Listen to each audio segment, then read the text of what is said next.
Another busy Monday here in room 442. A firing to talk about. Less than a year since he took over at Leeds, Jesse Marsch has been given the hook after a 1-0 loss to Nottingham Forest. Albert Vertanian, Sarah Pereira join me now. Listen, he did a good job last year replacing Marcelo Bielsa. At that point, they were going down. He saved relegation last season, but as it stands right now in the table, Leeds very, very close to the drop. Just 4 wins on the campaign, 10 losses. They've lost 7 straight games. Right now, just outside the drop zone on goal differential with the surging Everton very close behind there.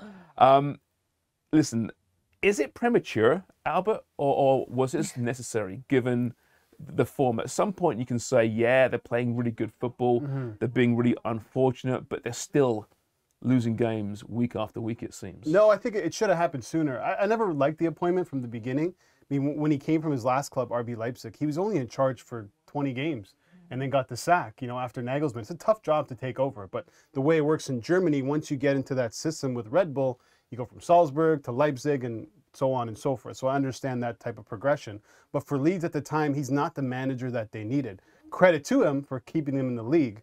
But I think once that happened, they should have found another manager who can come in and take over this Leeds project. This is a massive club, and I just don't think that he's been up for it. I mean, his win percentage is less than 30% during the time that he's been at Leeds. So the fact that they're in this position, not dead last in the Premier League, says a lot about the players that they have more than the manager himself.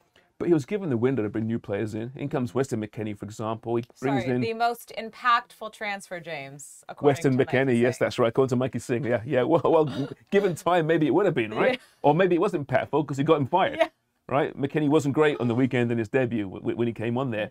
But is he unfortunate? You watch Leeds games, and they're fun games to watch, right? This team goes at it, they attack, they do a lot of things right, except score many goals. Now, they've got 27 on the campaign, right, which is kind of mid-table. Not as bad as some people say.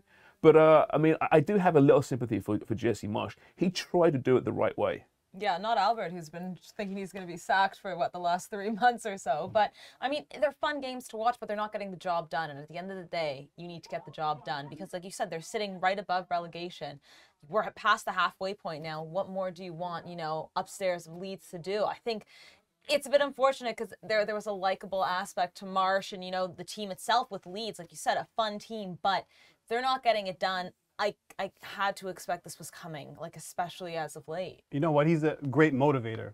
That's what he is. But in terms of a football manager, maybe at this level, maybe it's not him right now. I mean, I can see him going on to do bigger and better things for sure eventually in his career, but just not at the moment. And I think with Leeds board for sacking him now, it's understandable that they backed him in the summer. They backed him in January. Almost 100 million Leeds have spent on players for him, bringing Weston McKennie and Brandon Aronson, Wilfred Nanto, so many players, and it's just not working. But I also think there's some blame that needs to be thrown on Leeds' board as well. Why wait until now? On Wednesday they play United. On Sunday they play United again. I know, maybe that's why though, right? I mean, you're not going to win those games. Right. Maybe you bring a new guy in now. New manager bounce. Yeah, we saw Everton we saw Sean Dyche this weekend, right? I mean, for Leeds, that guy probably should have been Sean Dyche. Probably, but very different philosophies. Yeah, different, but at this point right now, you have to keep them in the league. Yeah, but if you go from Bielsa to Marsch, the board has a certain philosophy in its mind at once, right? And you bring in a guy like Sean Dyche, very, 4-4-2, 29% possession we saw on the weekend. It's so against everything that Leeds have stood for, be a gamble there. As for the next manager, I mean, the odds are out there, and there's some pretty big names on here. Of course, Bielsa, I think many fans would love that, but maybe that ship's sailed. In fairness, when he was fired last year, they had 10 first-teamers injured. Had they been healthy, I don't think they'd be in that position. Ralph Hasenhüttl, Poch is there. Albert doesn't like that one bit. Ange Postecoglou of Celtic is interesting. Done a great job up in Scotland. Raf is there. Carlos Corberán is really fascinating. Right now at West Bromwich Albion, he was number 2 behind Bielsa. He's just gone to West Brom, doing a really good job there right now. But you get the chance to go back to Leeds, a huge club in the Premier League. It'd be a tough thing to say no to, wouldn't it? Yeah, you have to take it. I mean, you're also going back to the Prem, right? So it's tricky.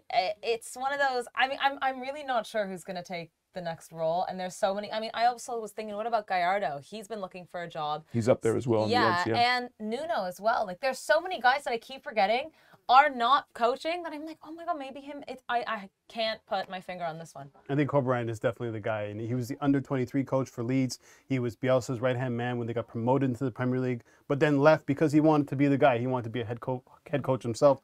Went to Huddersfield. Now he's at West Brom. He's taken them from near the bottom to top 6 in the championship. I think this is the guy, and based on what I'm hearing and seeing from Leeds fans on social media, this is who they want. If you're a baggy right now, West Brom fan, you're terrified. Like, come on.